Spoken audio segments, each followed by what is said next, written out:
it was part of that unknowingly dismantling the pyramid scheme, right? Yep. I just thought you had to have, for a while, you just stuck, you got to have it. You got to have it, got to have it, got to have it. And then you kind of go, well, So you're actually, do accidentally you? dismantling it over Actually there at dismantling. Acuity. Welcome to Accounting High. Introducing the star of our show. Chase, Tim, Kenji, and Scotty. We're gonna have a problem here.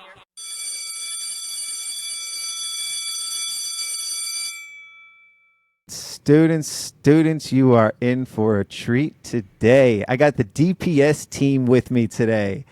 What is this? An assembly? A student assembly for the students? We've got the oldest ranking member of the crew here, Kenji Kuramoto. He was like the 13th guest we ever had on the show. I think the 13th episode, 12th. I got to go back and look. Kenji's been on maybe like 8 or 9 times on this show as a side guest. He's been a member of the varsity party. Kenji Kuramoto of Acuity, the founder of Acuity, CEO, and the champion of this accounting world here. Thanks for joining us here, homie. Appreciate it. I'm just pissed there's 12 people that beat me, that were ahead of me.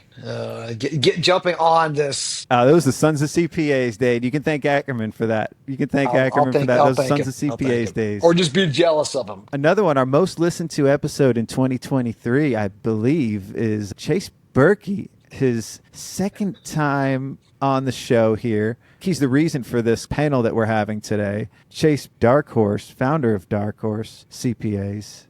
Also, the second rap that I ever wrote was for his company. Thanks for joining us here, homie. It was a beautiful rap. We really loved it. You're a very beautiful person. The Kenji, space turkey. You're very old. You've been around for a long time, but not for much longer. That was the first thing that came out of his mouth. Of course he does it. Of course he does it. Yes. You're the champion here too, man. What is space turkey? I'm not in on this one. It rhymes with my name, Chase Birky. It was something that I was called in college by the upperclassmen. I think it was a form of bullying, but I embraced it. So apparently this was my default setting for Riverside. Affectionately, I'm going to call you Space.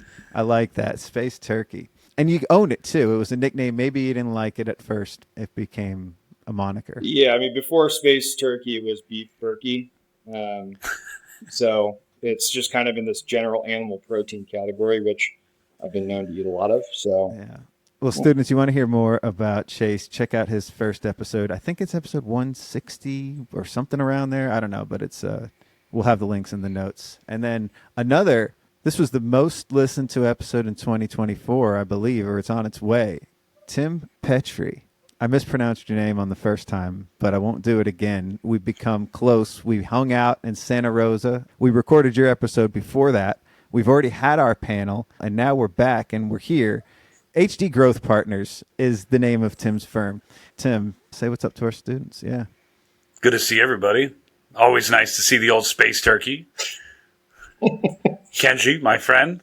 I'm sad that we're not in California together. It's very cold and snowy here in Ohio. I could use a nice bottle of wine and some sunshine about now. So, next time maybe we just do it there. Okay, fair.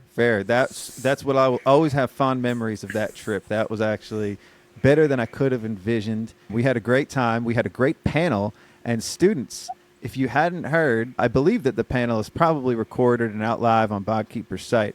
But you don't need to go there because you're going to get to hear it from us in real time too, because we're going to kind of rehash, as I said in the rap. And you know I'm here, okay, it's me, BotKeeper, showcasing wine country, with teachers to train advisory. If I was to ask for Chase Berkey, Tim and Kenji to collab with me, are we dismantling pyramid schemes? I don't know, but I'm glad to rehash. I'm not even going to rehash the rap itself. We're going to rehash the panel.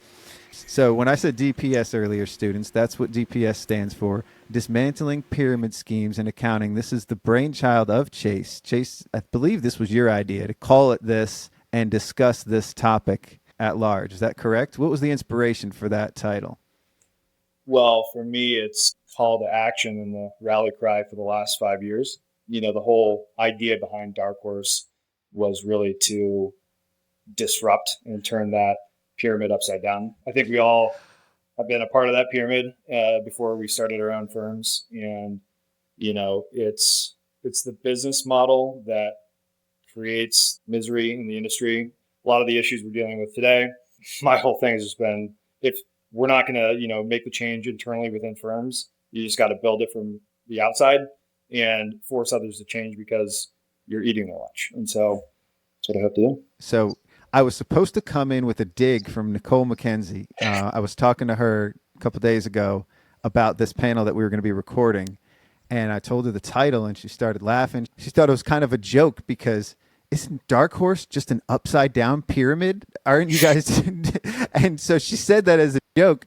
Isn't Dark Horse just upside down pyramid? And you said you guys are flipping that pyramid up on its end. So you're self-proclaimed upside down pyramid. We are turning it on its end. And I'm at the bottom of that pyramid. I'm at the bottom of the pecking order. People just on me all day long. So here's the reason she said that, though. She said it because you guys give your people equity. You give them partnership from the beginning and let them backfill the rest.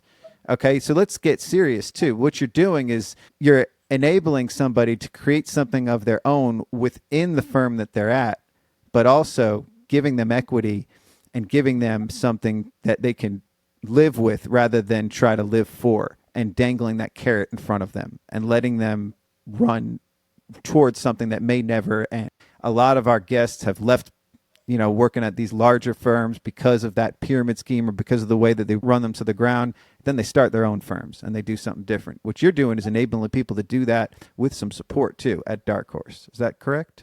Yeah, it sounds like we need to hire you to start selling Dark Horse. If you're selling it out there, it's a culture. Before I even knew you, I see this Dark Horse and I was like, this is a hope. This is a ray of hope for the future because it was different, because you guys had the hats, because you were acting cool, because I liked it. That's probably why I thought it was a ray of hope for the future. But none of us really like what we see out there in the world. Nobody does. Clients don't either. When you look at these public accounting firms and the way that they market and the way that they dress and what they do, at least from what I can see, nobody really likes this pyramid model. We're all trying to throw rocks at it. 100%. So that's kind of what we're going to be talking about. That's sort of the problem. Tim, you got an interesting take too in what you do and how you've done it at your firm. The path that you went on and the path that you led, I could have seen myself going down that path too. We have a lot of similarities in the way that you think and the way that you're running your business. You're doing things differently, and you were also a big middle finger to the man, the people that didn't hire you in your town, and you wanted to do everything different. You turned this into another ray of hope for your town. I spoke to the Ohio Society of CPAs, and the first thing that they brought up was Tim's office and what you've done differently. In a world that everybody's talking about, you got to go remote, Tim goes all in on an office. You're doing everything differently, but the CPA firms, they also have offices right next door to you in your town too. I'm not going to say you're putting a middle finger up. What are you doing to these guys? Like, you're still friends with them too, right?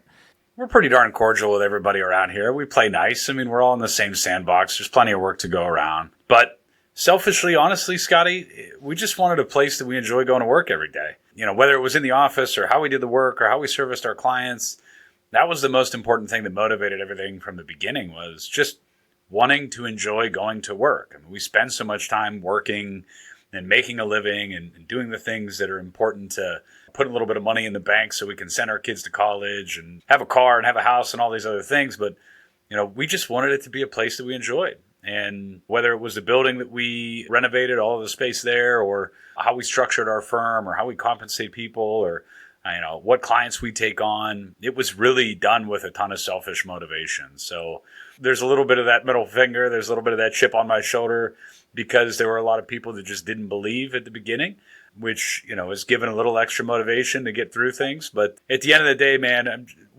just very lucky and blessed to be able to enjoy going to work every day and trying to just continue to create that for other people. I'm trying to figure out where the selfish part is and all of that. It sounds like you've created an awesome environment, not just for yourself, but for your team and your clients. Yeah, at the beginning, though, it was how would I want this? When we only had a couple of people, is what do I want to see every day? What kind of workload do I want to have? What kind of work-life balance do I want to have? It was, at the beginning, selfish that turned into something that was a little more selfless. But I think our industry needs more of that. The good firms that we talk to across the country are the people that are willing to put their money where their mouth is and allow the partners to take some pay cuts and reinvest in the future and do the right thing for the future of the firm. And it shows. I mean, this isn't rocket science. The firms that are not doing well and the firms that are struggling and the culture that sucks is all fueled by greed. It's all fueled by money. We've just been trying to hold on and making sure that we don't screw up a great thing and don't let money just change the way that we operate in that sense. And I hope that we can continue doing that and scaling that in a much more meaningful and national presence in the coming years. I was just going to ask a question, Tim. How long have you been at your firm, like owner? 16 years. You're not divorced, right?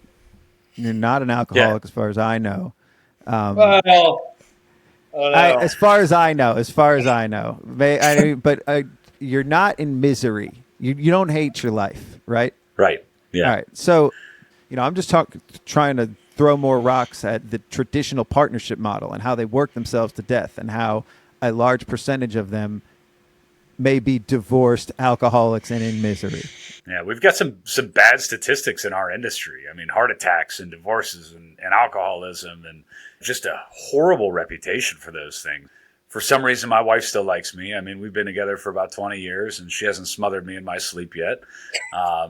But I wouldn't say that I'm an alcoholic. I like a little bit of wine every now and again, but otherwise pretty darn healthy. And I think for the most part, people at our office all kind of look and feel the same way.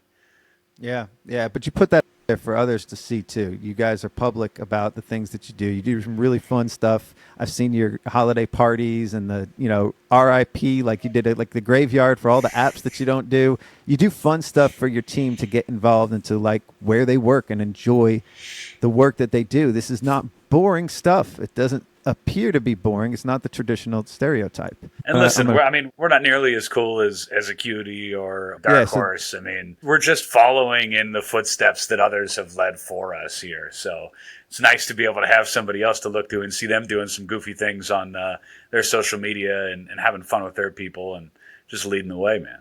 So Kenji, you hired photographers to film your recent thing at in the Philippines. I just saw the video there.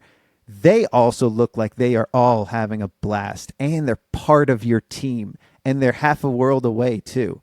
You're doing things completely different. You guys have been known. Acuity is, since the first time you were on the show to now, you've been very consistent in that you're doing things in very weird and different ways, right? Self-proclaimed. You also have a show, Drink While You Think, and you and your partner, Matthew's also been on the show here too. You guys talk about that and you do it out in the open for everybody to see. Why?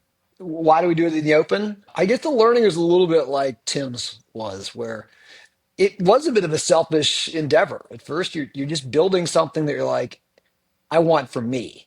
Because I was done. Like I'd done big public accounting. I'd been the controller, CFO of a tech company. I'd done a bunch of things. And I'm like, I kind of think this profession sucks. Like I just kind of, I'm not, and you're relatively young at that age. I was, and I was like, how am I going to make this work? Like I'm gonna either need a career change or I got to find something different. And so you kind of go just build for yourself. And the really wild thing about that is next thing you know, like other people kind of start showing up. And yeah, I think initially after being around for 20 years, I mean, we had plenty of haters. I had plenty of my former colleagues who were like, you're insane. What are you doing? Oh, are you doing bookkeeping these days? Is that what you're doing? Oh, that sounds pretty cool. Like awesome. Like, they're kind of laughing at you, especially coming out of like Big Four or wherever else, right?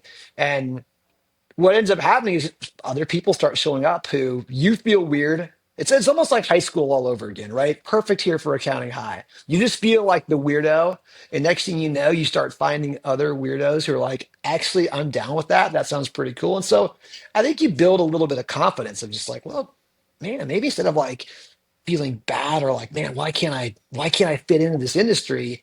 You get a little bit more emboldened as be like, all right, well, maybe I should, share what we're doing, feel more authentic anyway. But then next thing you know, you start meeting people. You like this, like one of these groups right here. Like this is a group of folks who probably felt like weirdos and outcasts. And next thing you know, it's like, you got this kind of community full of people who you're getting inspired by, you're helping out, you like hanging with. And so for me, it's just, it gives you a rejuvenation of getting back in. And so I think that the more you share it, again, I'm sure I get friends who scratch their head like, what is it you do again? Like, why is your business partner dancing on TikTok? Or like, did I see like last week you were over on some beach in the Philippines, like, dancing around with a bunch of team members across the world? And we're like, yeah, well, I mean, it's enjoyable. It's fun. It's a different way to do it. So yeah, I think that experience over time gives you more confidence of like, hey, you're So not by just doing it in public, though, the gives you loner. more validation because you're doing it differently, though. If you're doing it differently, it may turn into an echo chamber, or maybe you might doubt the things that you're doing. By doing it publicly, you're showing people that the different way could work too. Yeah, I mean, I think in essence, that's what, when Chase pulled this together, well, I was like, absolutely, I want to jump on this panel because one, I get to do it with guys who were friends, who developed friendships with, but also who I admire because I always admire people who are the doers, like, right. And not to say, I know there's people who feel stuck right now. It's probably good listen for them of like, hey, you may feel stuck at some traditional firm.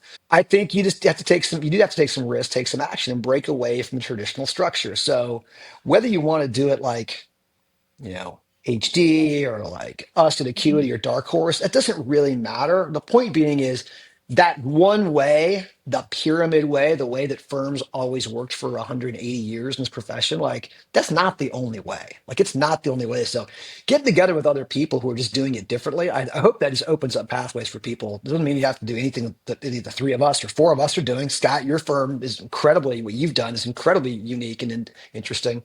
But like it just shows people there's other pathways. You don't have to follow that same path that like I was pretty sure back in the day. I'm like, well, this is just how you got to do it. I got to grind out the hours. I got to hit 2,000 billable hours. I got to make It's senior what's and always manager. And I worked. got to fight. Just, yeah. And then once I get to that level, I guess I just got to go do the same thing and like dump and shit on people below me. Like, and now I got to go, once I make cloud at the top, like now I got to go do the same to the next kid coming out of college, like for me to make my number. So it just goes, it's good to see that there's just different pathways. Yeah. Yeah, it's important to show that. And now we should talk about the things that we are doing differently. And for some context too, these firms that we're knocking on, these pyramid schemes, they have traditionally worked and they're making a ton of money. So we also have to understand that they have been around for so long and there's so much money embedded in this that this is why we have the luxury to say and do whatever we want at them because it doesn't phase them. They're going to keep going. It's a big machine. Maybe we are trying to dismantle it and pull it apart. So Chase, what are we doing to expose that? First, what are we doing to expose this pyramid that we're dismantling? What are you doing at Dark Horse? And what are you doing differently to change that? Well, first thing I want to say, when it comes to the quote unquote selfish building for one, I actually think that there's a lot of genius behind that. And I think I shared at that panel. It's kind of like the Rick Rubin idea of if I like it, there's a good chance that other people are going to resonate with it too, right? Because we're not that dissimilar from each other, when it comes down to it. And what I've seen a lot of times, as I've gotten exposed to more and more vested CPAs in terms of what we want to do together, the differences that we have are often very surface level. The 5 or 10% that maybe is most visible when it comes to a process and app, preferences, right? When we can start to look through that and see where we have the commonalities, there's a lot more under the surface that I think unites us. I say all that because I think one of the main issues with the traditional partnership is that they didn't start with that singular founder who wanted to see something in the world. They started, as a small group of partners, that shared responsibilities and were just more concerned with serving clients than they were building a business. And not that there's anything wrong with that, right? We're in business to serve clients, but you get to a certain size where your firm, the leaders need to be about more than client service. They need to be about serving their people so that those people can serve clients better and so that you have redundancies and a deep bench, people who want to stay around and aren't trying to get their license and leave. How do we create a career in accounting that's compelling, that maybe resembles a tech startup or what's maybe more of a sexy environment? Accounting firms are going to look a lot more like technology companies as time goes on, because I think the accountant is going to be more of a technologist than a traditional accountant in not too long a time. So, it's an exciting time to be doing something different.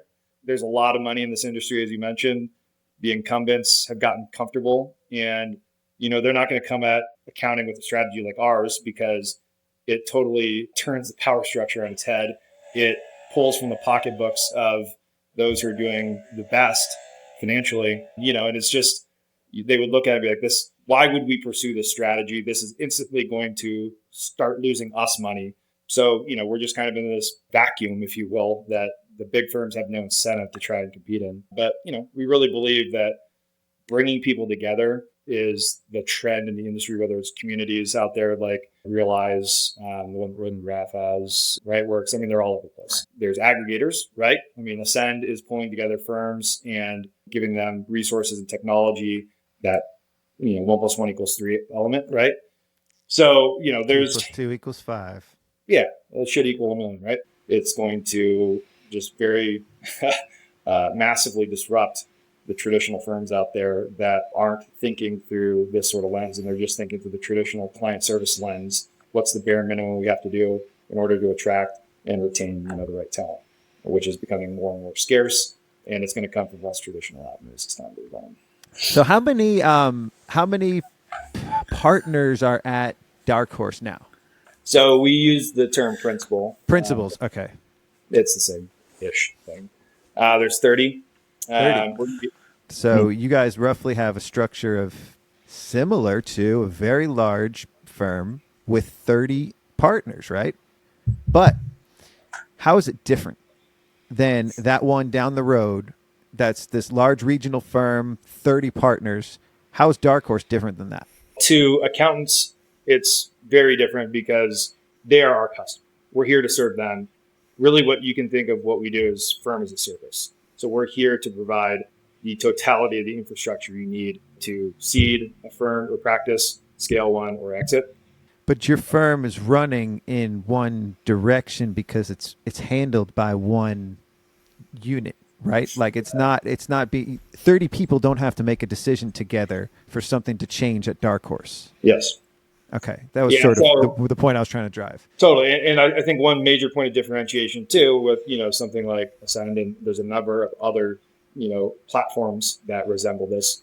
And it's a very, viable strategy. It's probably easier to scale faster and quicker, which is keeping regional brands, keeping cultures, and not sucking it up into one brand and, one way of doing things. And so strategically, we've decided to go that direction because we believe in the operational leverage that you can get when you've got a great brand, when you've got maybe not exactly the same, but very similar systems and processes across firms, so that when those processes, those apps, those automations, when the actual workflow process is improved, everyone benefits, right? There's inter-practice operability, so we want to be marching to the same drum and having everyone do things as similar as possible to maintain quality, to keep a standard, and to get that operational leverage. It's just really hard. And I don't think we've fully cracked the nut. We're getting better at it, but, getting a large group of people marching the same direction is really tough. It's also why a lot of firms stay stuck in the darker ages, or they don't change and things can't get done. Kenji, how many owners are at Acuity? Partners, principals, this doesn't exist at Acuity, does it? No, I mean, there's 4 of us who are shareholders, right? Shareholders. And we structured ours specifically, and we kind of use that term. It's to Chase's point, we're more like owners. It's more like a tech company, I'd say. It's modeled after not the accounting firm model where there's a whole bunch of, equity partners, some of that's nuanced in the way that you speak about it, but yeah, there's 4 of us, and it's structured much more like a traditional company, a non-accounting firm. We just did that from the get-go. That's becoming really in vogue now. And in fact, I think for good reasons. And in the cases of whether it's outside investment and private equity coming in, people are having to move to the alternative practice structure, which not just carves out assurance and audit to the side, it also starts saying, hey, let's get rid of this model where you have, I think you were kind of referring to, Scotty, this weird leadership structure and you've got 30 people all voting on one thing. Like, it's kind of crazy when you think about that, right? We're so used to it. That's just the way we grew up in accounting. But you're like, wait a minute. So we're going to make all these partners who essentially it's really like they're all going to have to make decisions together and collaborate on everything, which is it's kind of like this dystopian, utopian view of like, hey, aren't we all going to be great? I mean, I love partners. My partners, only reason we've been successful is because I have great partners. So I'm a huge fan of having business partners. But when you take it to where like everybody's got the same responsibility, like where, okay, I'm going to serve clients, I'm going to have to go do my own business development, and you start creating all these fiefdoms. And then like we also have to run the firm together. Like you kind of really give somebody an impossible role and you're replicating it across the firm where like instead of saying, wait a minute, why don't we look at this as regular companies do this or a tech company and go, let's figure out what people are best at. Like, right, we should maybe have someone who needs to be the CEO, the COO, head of sales, versus kind of spreading that across every single partner. And you get this kind of weird, I think, slow moving decision making process. Someone has to own a vision that's hard to do when you're trying to get everybody on board with it. So decision making just got so slow. People create these fiefdoms, like a lot of funky things happen, which is exactly what we're talking about in this pyramid structure. It just, there are benefits to having great partners for sure.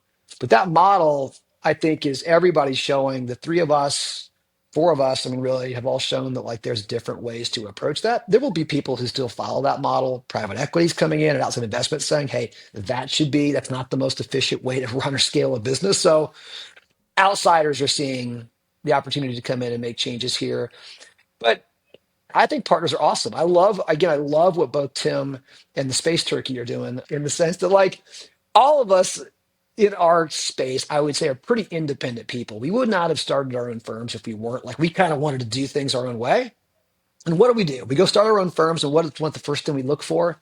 We look for community. Like, right? As independent as we are, we do care about being in community and being in support with other like-minded peers. So I think it isn't just a bunch of renegades. Yeah, we probably are in some ways, but like we still want to have our crew together. We still want to have, a support structure or mechanism there. I don't think this is saying at all that like, oh, partnership's terrible.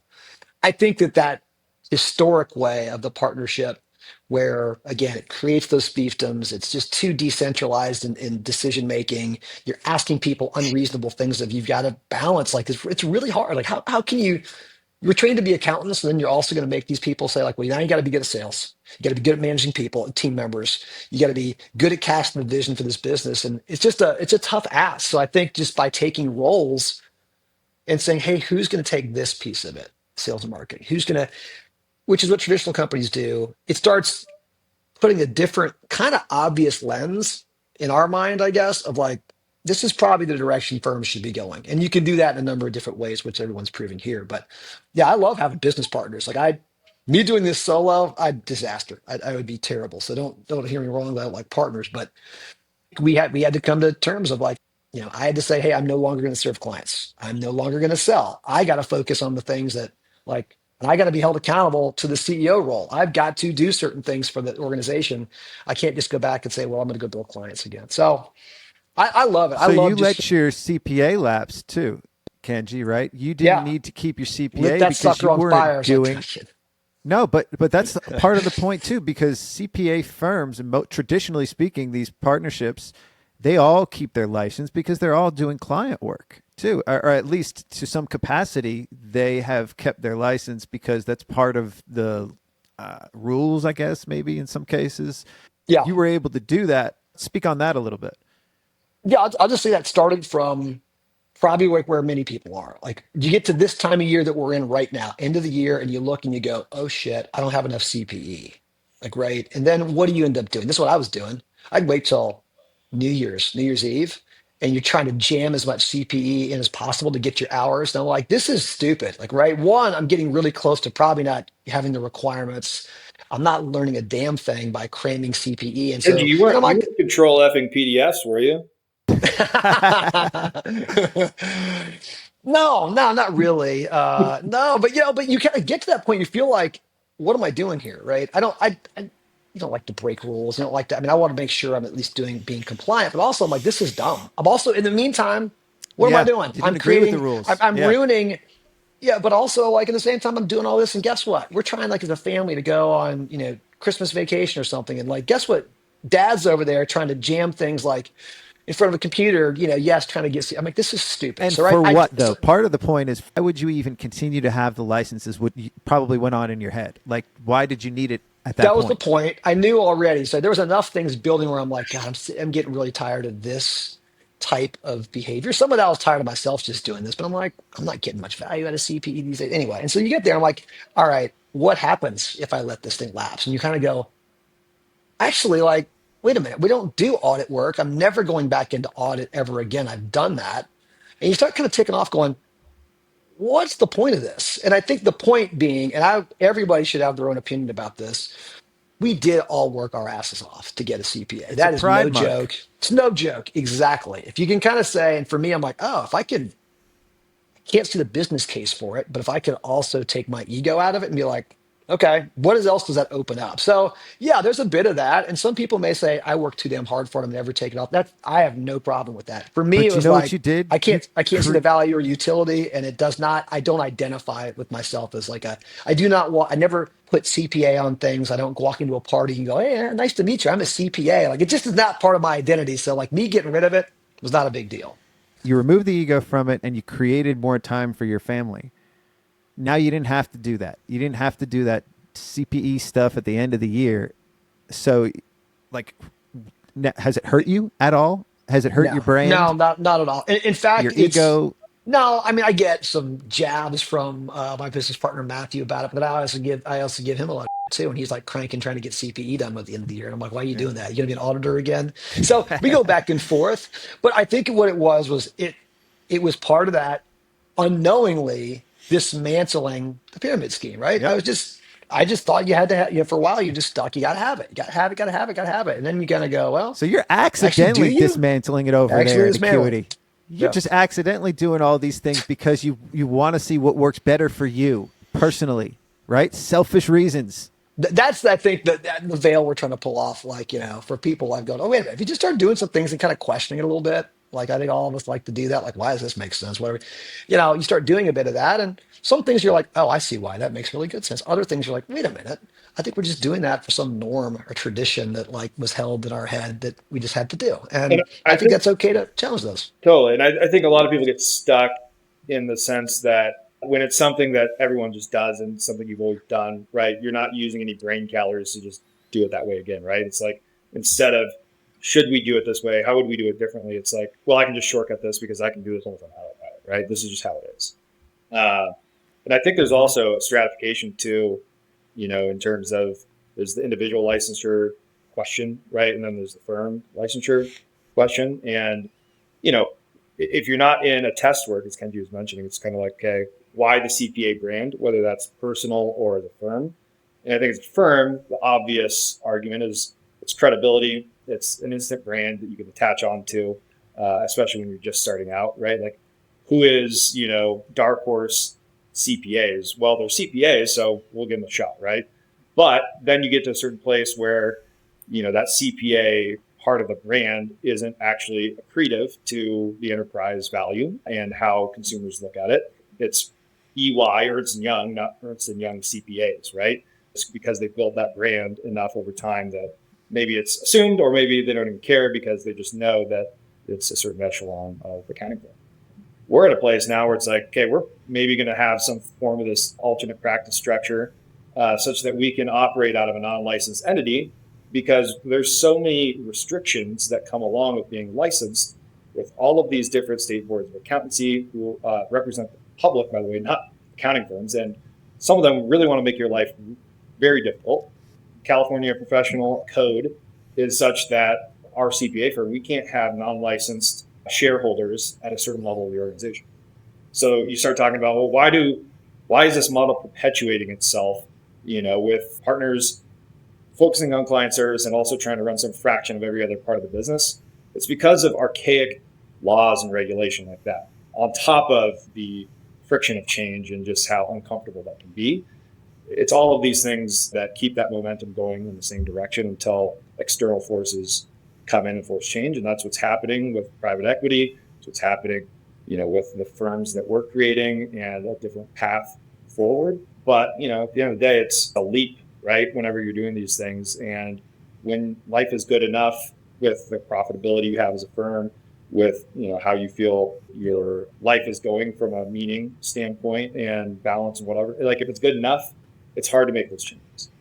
Yeah. I was in a position, and maybe you guys were too, where it's just like, my back was against the wall anyway. I had nothing to lose. So, Tim, you've acted like that a lot too. You make decisions, and your back has been against the wall at times in your life.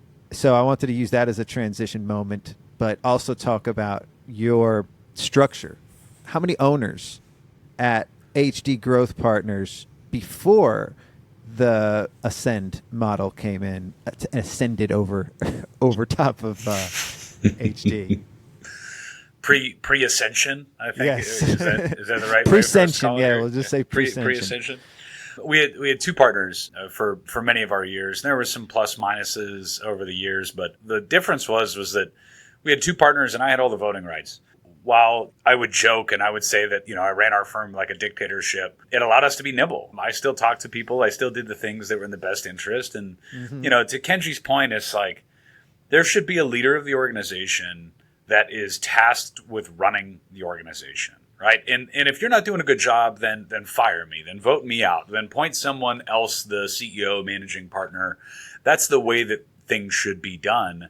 We should be able to be held accountable to results and the health of our organizations rather than, I had the largest book of business, so I get to make all the decisions, or I make the most money for the firm, so I get to make all the decisions, or the most people like me, so I get to make all the decisions. And that's just the slippery slope that you run down. And, we, for years, we let Sally run the show, right? And we just said, same as last year, it was good enough. And that comfort gave people complacency. So at the beginning, it was just us. DJ Scotty, bring it on. All right, sorry. I just had to do that. I was waiting for you to say it. All queued up and ready. Had it queued So you And didn't one of the really. things I was going to say too, I like about what Tim said there is, again, here we are throwing more stones, but the problem with the traditional model has been the fact that just because you're the equity holder, right? In accounting firms, they've assumed because you own a part of the accounting firm, that you also have to operate it. Right? That you're the operator. Like it just assumes that versus what Tim's talking about is saying someone's got to step up and actually lead. That is a job. Just because you have maybe the most shares does not make you the CEO. That's a different role. And so accounting is weird like that, where it's been historically, those are the only people who get to operate the organization, or they've kind of almost used equity as a proxy for operating the firm. And if you go look at a tech company, again, as we talked about, you go look at their cap tables, there's all kinds of investors and people who help the organization, but they don't necessarily say, hey, I'm not the one who's going to operate this thing. Like that's not what my skill set is. And so this assumed like, okay, just because you have ownership in this, that you get to come in and operate it, like you may not be good at that. Like you may not be good at doing that. And so I think Tim said that well with like, someone's got to come in and take the job of leading the thing. I mean, you look at the Jim Collins strategy of running businesses and the, good to great theology and right people, right seats, right people, whichever way you want to say it. Just applying that thesis right seats, right? To any business is a viable way to run a much healthier business. The fact that we just didn't do that in the accounting industry for so many years just proves that the dollars created some comfort. That comfort created some complacency, and complacency ultimately led us down the path to where we are today. And we needed to flip the pyramid upside down, like beef jerky has been doing over there. Tim, I just want to say you've got a great butt for your suit. So. Chase, I heard you were going to have to change your name to Space Horse, or in some capacity, you may have to change your name. Is that right? Or we're going to Space Horse. That's an interesting one. Maybe we should have that for an alternate brand. Space Horse, coast to coast.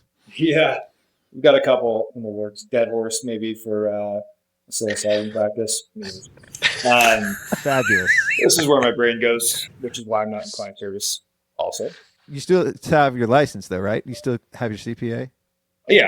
I mean, for me, it's been easy enough. And I go to all these conferences all the time. So it's like I'm getting the CPA anyways, But anyways, with the Board of Accounting in Texas, they were not going to allow our name to be registered because it's not the names of partners. So it had to be a certain naming convention. You can have obviously KPMG, right? Because those are all the last name, first initials, right? And so we were on kind of that edge, right? And I finally said, like, okay, if I change my last name to Dark Horse, I just need you to confirm that we will be good, because I will do that. I'm crazy. And they're like, whoa. And I think their better sense came forth, and they're like, if you can show us that you have shareholders that could make Dark Horse an acronym. We're good. Yeah. And because we have so many shareholders, we were able to do that. We did have to add one O, which ended up being Blake Oliver. So There you go. he's not with the company per se, he's a shareholder. So, these are the hoops I'm telling you have to jump through. And it sounds ridiculous. It is ridiculous. It's just based on things that mattered in society 100 years ago. And also in the context of audit. CPAs, they operate in a much different context, especially when they're not in a test. And a lot of those laws are they don't make sense in a modern context. Yeah, they don't. But that's part of why it's hard to change, because you have these laws that are required and nobody questions it. And that's partly why it's hard to change some of these larger firms. And this is what we're dismantling. So, Tim, back to how Ascend comes in. Now, this is Post-Ascension. How has that changed the way that you run the firm? Yeah, so I mean, the theory is still largely the same. Is that we have a CEO of Ascend, David Wertzbacher, who is the one that's tasked with making some of those big decisions, right? Where are we going to make our investments, and how are we going to leverage AI, and how are we going to leverage offshoring, and what should the individual marketing strategies be, and how should we be planning for improvements to cybersecurity and all those other things.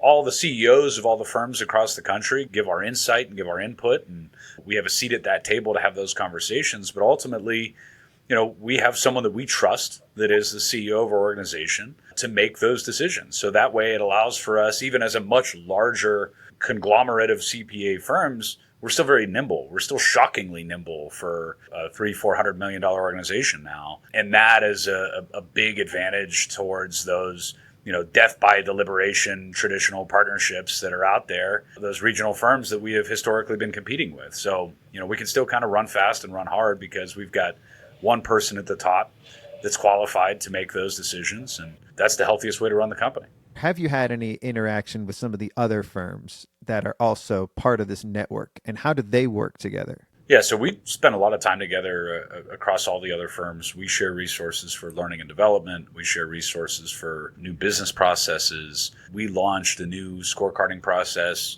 and a new transparent career path program for our team members this year. And we shared every detail of how we did things with all the other firms across the country. And other firms have come up with some really great, unique ways of operating their business, and they've shared it with us, other CEOs. So, that's the one thing that I certainly was very excited about when we joined Ascend, was that I had my community and I had people that I talked to frequently about things, but it wasn't the same. We are very, very much so connected to one another.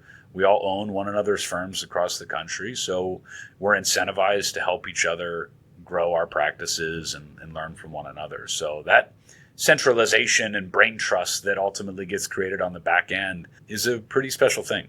Tim, what was it like, at least from your vantage point, to secede some of that control to an ownership group that you didn't know maybe implicitly, like you might have known your other partners? What was that like? What was that journey like for you? I think I had convinced myself to a large degree that I was pretty much unemployable, much like pretty much everybody on this call, I think. And I think my partners would probably share the same sentiment, is that I'm a difficult person to manage because I've had that autonomy my entire career. And if I wanted to get something done, we got it done. It has been undoubtedly a learning curve for me. One of the things that's been most helpful, though, is a friend of mine, another CEO on the platform, Lee Cohen at LMC in New York, was a big proponent of the book, 10X is easier than 2X, and really forced me into an entirely different mindset surrounding the whole thing. Is that me having all the control and me making all those decisions and me having all of that autonomy was ultimately a 2X mindset. I was only going to get so far on my own. I was only going to get so far here in Youngstown, Ohio. So, embracing that 10X mindset, so to speak, and allowing others to have control and trust in the fact that they're making the right decisions, and just, finding a way to share my voice in a healthy manner that was productive to the broader organization has certainly been a learning experience. But I think that's been the easiest way for me to absorb all this, is just realizing that, while sometimes that can be frustrating, and that was a big shift and that was a big change from how I've lived my life to this date, it has been remarkably freeing and different for me to be able to just think very differently than I have in the past. Well, students, I hope you've got something out of this. I feel like I consider this the first installment in other future DPS sessions. Maybe we'll have concerted topics, or we'll have articles that we'll discuss in the future. We'll see if these guys are up for it. I would love to. Kenji, close us off. Try to wrap some of this up for me. Appreciate you. When I look around at this amazing group of people, I think to myself, wow. I never ate him. There go the pyramids. They're gone. They're falling apart. Yes. Had to be done. Had to be done. Had to be Get done. better Scotty. than that, students. Class dismissed. Trump University. Peace out, homies. Accounting.